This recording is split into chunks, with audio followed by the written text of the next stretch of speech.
Our life is March weather, savage and serene in 1 hour, wrote American essayist Ralph Waldo Emerson. The name of the program is Life, Love, and Philosophy. And today I am going to begin a series of programs on human life and what famous thinkers in literature and philosophy, psychology, and religion have said about human life. Among the questions I'll attempt to answer in this series are the following. How have many thinkers described human life? For example, what have Shakespeare and Tolstoy and many religious thinkers said about life? And what is the purpose of human life? And what are some of the common mistakes we all make in living this life? And finally, what is of true value in life? Sigmund Freud said that most people underestimate what is of true value in life. Well, what have the famous thinkers claimed is of true value? Allow me to give you a sampling of what some of the great thinkers have said about life. Dostoevsky, in his very famous novel, The Brothers Karamazov, has one of his leading characters, Alyosha, who's talking to some children, say the following. Alyosha says, "Ah, children, ah, dear friends, don't be afraid of life. How good life is when one does something good and just."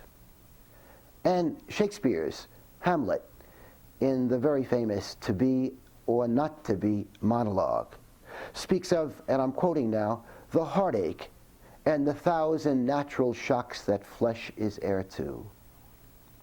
Professor Joseph Campbell, perhaps America's expert on mythology for many years, Campbell said this, "Life's great, but it hurts." And Ralph Waldo Emerson, as I indicated before, put it this way, "Our life is March weather, savage and serene in 1 hour." Socrates, at his famous trial, said that the unexamined life is not worth living. Pretty hard-hitting words. The unexamined life is not worth living. Well, let's examine life. Let's put human life under the microscope, so to speak. I'm taking a risk here in this sense. It's been said that truth is painful and that most people cannot take too much reality.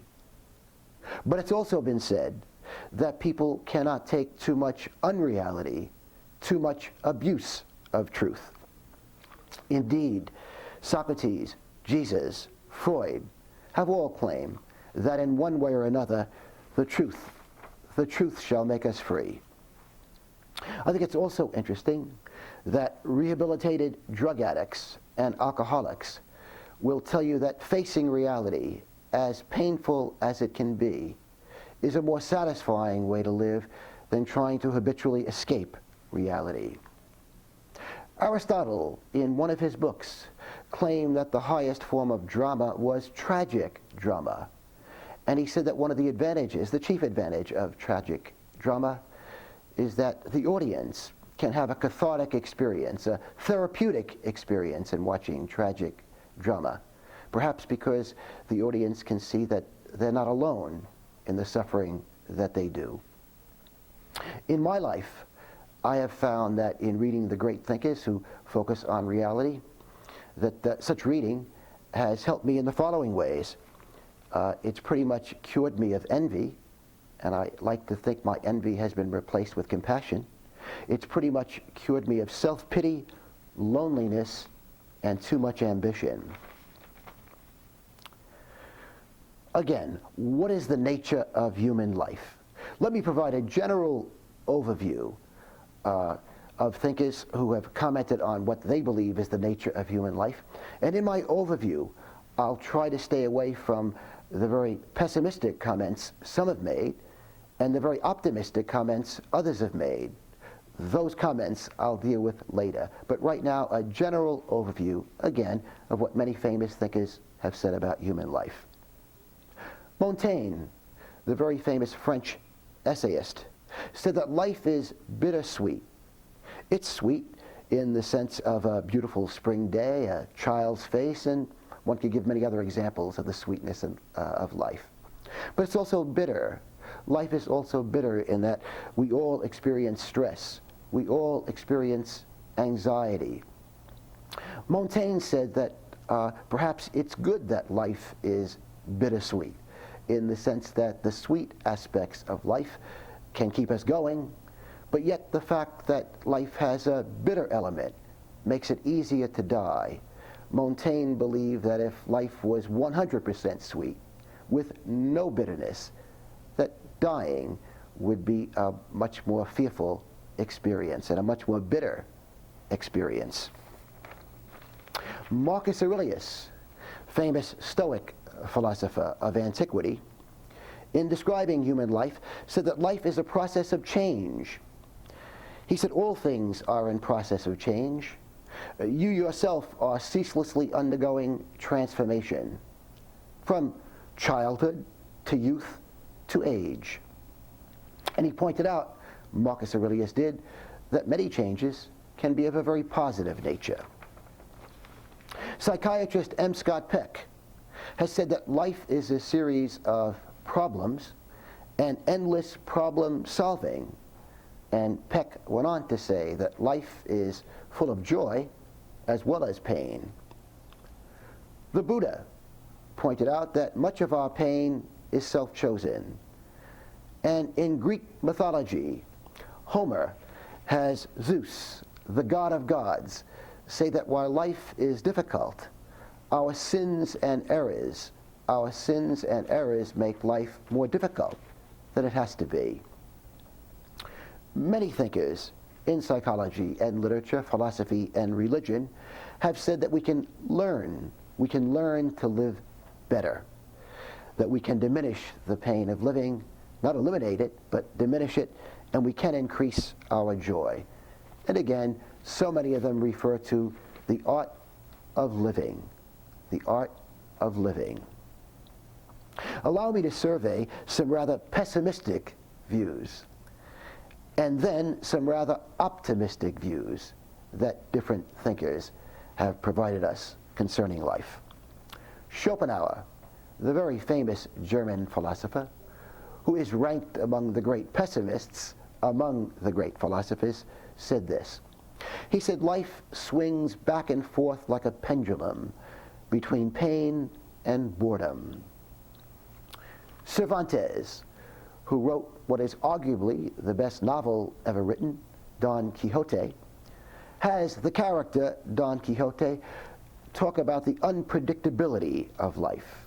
And here's what Don Quixote says in one particular passage.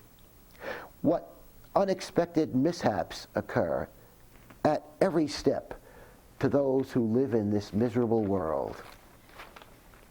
Nobel Prize winner Hermann Hesse said this. He said that life has the taste of nonsense, madness, and chaos. He said that's how it looks to those who have stopped deceiving themselves. And Goethe, perhaps the most popular and famous of all German writers, said that life appears to be a malignant disease. He said this, viewed from the heights of reason, all life looks like some malignant disease, and the world like a madhouse. Again, life a malignant disease, the world a madhouse. And I wonder if among the things he was thinking about were all the examples of religious persecution in history, slavery, genocides in history. In fact, even in recent years, we've experienced genocides in Rwanda and the Balkans, and currently in the Sudan. And perhaps also he was talking about the horrendous way in which women have been treated over the centuries. Shakespeare in Macbeth has Macbeth talk about the brevity of life and its significance or lack of significance. Macbeth says the following in a particular passage. Out, out, brief candle. Life's but a walking shadow, a poor player that struts and frets his hour upon the stage, and then is heard no more. It is a tale told by an idiot, full of sound and fury, signifying nothing.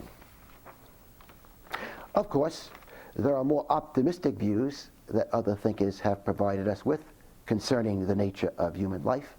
I mentioned before that so many of them have said that we can learn to make life more joyful and less painful. And among those thinkers who have said this are Buddha, Plato, Spinoza, and Bertrand Russell. Indeed, so many of the thinkers point out how much progress has been made. The fact that today, in so many areas of the world, women are treated much better than they used to be treated. And the fact that there is much less religious intolerance in the world and religious persecution in the world than there used to be.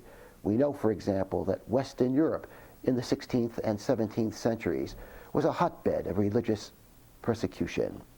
And also, we know that slavery has been eliminated in almost every area of the world, and things like segregation and apartheid have pretty much ended in virtually every area of the world. At least legal segregation, legal apartheid. And we know that today the world is a much more democratic place. We know that over the centuries, most governments at one time or another had monarchies, and today we know that there are more than 100 countries in the world that have democratic governments, more or less democratic governments. Buddha and Spinoza and many others have said that one of the values of religion and philosophy is that they can help us to free us of the bondage of negative emotions. Again, they can help free us from the bondage of negative emotions. Bertrand Russell, in his famous self-help book called The Conquest of Happiness, alluded to that idea. Many religious mystics claim that the problem is really vision. They claim that we don't see clearly, and because we don't see clearly, we miss much of the beauty and mystery of daily living. They claim that there is much beauty in life, but to see much of the beauty requires virtue and spiritual vision. Again, to see much of the beauty in life requires virtue and spiritual vision, according to many religious thinkers. They claim that our self-centeredness and sin are impediments to seeing the beauty. Buddha put it this way. He said, "The world is in darkness, and how few have the eyes to see." He claimed that there are 3 poisons, psychological poisons, that get in the way of us seeing clearly. And in the Buddhist tradition, these 3 poisons are the following: delusion, meaning ignorance; greed, our insatiable desires; and hatred. The Buddhists claim that hatred can blind us. The idea is, if we can eliminate the 3 poisons, delusion, greed, and hatred, and cultivate compassion, the world will look different. In fact, and not only will the world look different, it will have a sweeter flavor. It's been said that it's not so much that something different will be seen, but that one will see differently. Are some of you still skeptical about this idea of seeing differently? Allow me to focus in on the idea of seeing. For many years I was a very avid basketball fan and football fan, but at times felt very frustrated that I believed that I was missing much of the action. In basketball and football, for example, I usually followed the ball. I think most people do that. I think it's fair to say that a professional football coach, a professional basketball coach, sees so much more of the game than the typical fan. They see so much more than where the ball is going. For example, in basketball, the good coach will be watching the players who don't have the ball and what they're doing, as well as the player who has the ball. Again, it's a different kind of seeing. There's a Tibetan saying that when a pickpocket meets a saint, all he sees are the saint's pockets. And if one thinks about two different people walking in the woods and how their vision might be different. For example, if an artist and a botanist are both walking in the woods, my guess is what they see will probably in many ways be quite different. Thoreau talked about seeing and said this. Henry David Thoreau said this: "Could a greater miracle take place than for each of us to look through the other's eyes for an instant? I know of no other experience so startling and informing as this would be." Imagine if we could see through the eyes of St. Francis of Assisi, Shakespeare, Picasso, Freud, the Dalai Lama, a Holocaust survivor. Many religions and some philosophers, especially Plato, say there are at least two worlds. They claim there is the visible world and the invisible world. And indeed, Plato says that if we want to see well, we must see primarily with our minds and only secondarily with our eyes. He says, for example, that we can only see real beauty with our minds, not our eyes. And Plato believes that the highest form of beauty is virtue. This idea of there being two worlds perhaps has its most coherent expression in the philosophy of Immanuel Kant, perhaps the most famous of all German philosophers. Kant distinguished between a phenomenal world and a noumenal world.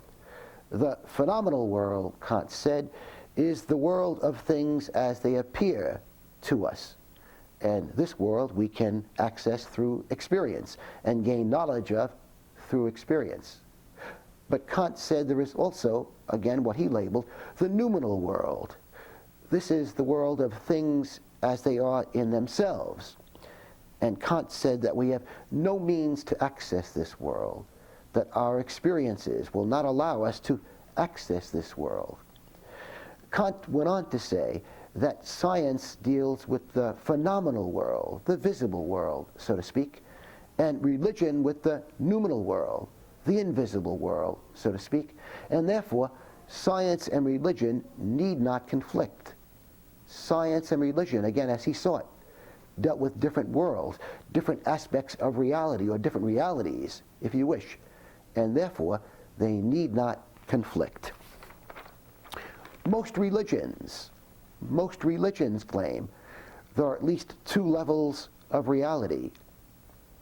There is the world of material objects in space and time, and there is another reality that is not material, that is outside of space and time. Houston Smith, who is the Dean of Professors of Comparative Religion in America, and is an internationally known professor of comparative religion, who has taught at MIT, among other places.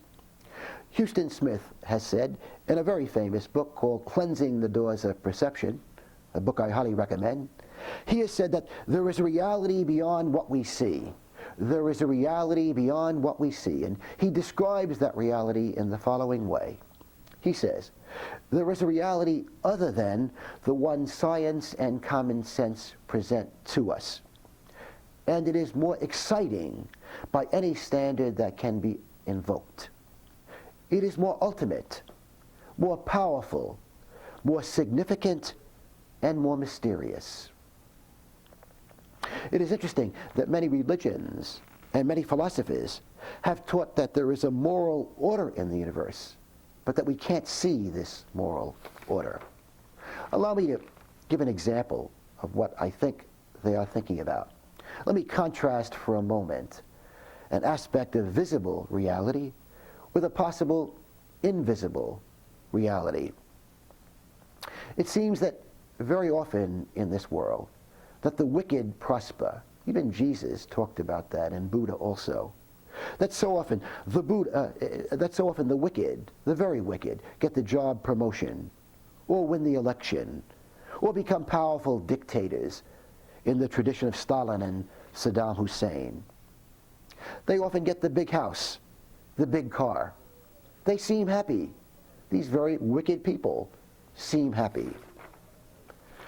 But is it not possible that there is another reality? Again, some would call it an invisible reality. And according to that reality, their happiness may simply be a mask. Their dishonesty has caused them profound unhappiness. Their dishonesty has caused them profound unhappiness. But you wouldn't know it to look at them, because they appear reasonably happy. And perhaps to understand this, we must understand something Marlon Brando said about acting. The late Marlon Brando, who passed away this summer, said this, and I'm quoting him. He said, "Acting is the least mysterious of all crafts." He said, "Most people do it all day long." Most people do it, acting, all day long. And Jesus also alluded to mask wearing and our propensity for acting. Jesus, you might recall, said, "Beware of wolves who come to you in sheep's clothing." It is interesting to me that so many holy books, the Bhagavad Gita, Hindu holy book, the Dhammapada, Buddhist holy book, the Old Testament, the New Testament, all in one way or another give testimony to the existence of this reality, the existence of this moral order in the universe. And the idea is that we will suffer the consequences of any evil that we will do, and we will experience benefits from any good that we will do. It reminds me of a story that Elie Wiesel, the famous Holocaust survivor and Boston University professor, tells about his experiences living in Nazi concentration camps when he was a very young person. And he says that one day, some of the rabbis in his concentration camp decided to put God on trial. And they had certain people present evidence, and they found God guilty of allowing the Holocaust. And after one of the rabbis presented the verdict, again finding God guilty of allowing the Holocaust, the rabbi then said this, "Now let's go pray. Now let's go pray." The rabbi's response provokes our thinking. The rabbi's response provokes our thinking. Was the rabbi saying, in effect, that since God is good, God has reasons which we human mortals don't understand? Does it also mean that suffering has a purpose which we don't see? And also, it raises the question again of reality. Is there an invisible reality beyond this visible life?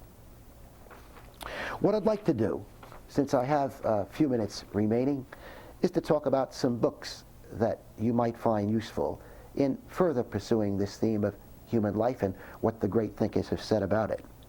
A book I would highly recommend is a book written by a psychiatrist who himself spent 3 years in Nazi concentration camps, lost his wife and much of the rest of his family. The name of the book is Man's Search for Meaning. Man's Search for Meaning by Viktor Frankl, who died a few years ago. Another book I highly recommend is a textbook in comparative religion, but a very easy textbook to read, which also has great artwork in it. The name of the book is The Illustrated World's Religions. The Illustrated World's Religions by Huston Smith. Huston Smith is an octogenarian professor who is again considered the dean of professors of comparative religion in America, and again one of the world's experts on religion. The name of the book, The Illustrated World's Religions. You can get it at Barnes & Noble. It's in paperback. Another book I highly recommend, a novel, very short novel, but a very wise book, a book called Siddhartha. Some people pronounce it Siddhartha, by Hermann Hesse, Nobel Prize-winning writer. Siddhartha is loosely about the Buddha's life. It's about a man's questing for wisdom and the different experiments he conducts in his own life to try to find out what wisdom is. Another book I would highly recommend is a book by the famous American monk Thomas Merton, almost certainly the most famous of American monks, Thomas Merton. He wrote an autobiography entitled The Seven-Story Mountain, in which he explains how he went from a state of being an agnostic to not only a believer in God, but a Catholic monk. And again, if you wish to read about his transition from agnostic to believer, I highly recommend The Seven-Story Mountain. I think, by the way, it's a very useful book even for those who aren't believers. I know I've recommended it to some people I know who are either atheists or agnostics, and they found it to be very helpful. And also, another book, a short book, but a great book, written by one of the world's great writers, Leo Tolstoy, a book entitled The Death of Ivan Ilyich. It's perhaps the shortest book that Tolstoy ever wrote. I think it's less than 200 pages. And why is this book, again entitled The Death of Ivan Ilyich, such a great book? Well, it's a book about a Russian bureaucrat in the 19th century who is dying. And he's suffering from a terminal illness. And while he's dying, he begins to reflect on his life and some of the things perhaps he did wrong, and some of the things that he would do differently if he could live his life over again. It's really a book about values, and I think the main value of the book is that it can stimulate our thinking about what is truly valuable in life. In next week's program, I'll focus on what famous thinkers have said about the purpose of human life. And as always, I'd like to leave you with a thought from Henry David Thoreau. Thoreau reminds us that we are all artists. Thoreau in Walden wrote this: "To affect the quality of the day, that is the highest of arts."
We're getting killed on the boards. This is your territory, Grimson. Do your job. Grimson. Hello? Oh, hi, honey. Al? All right.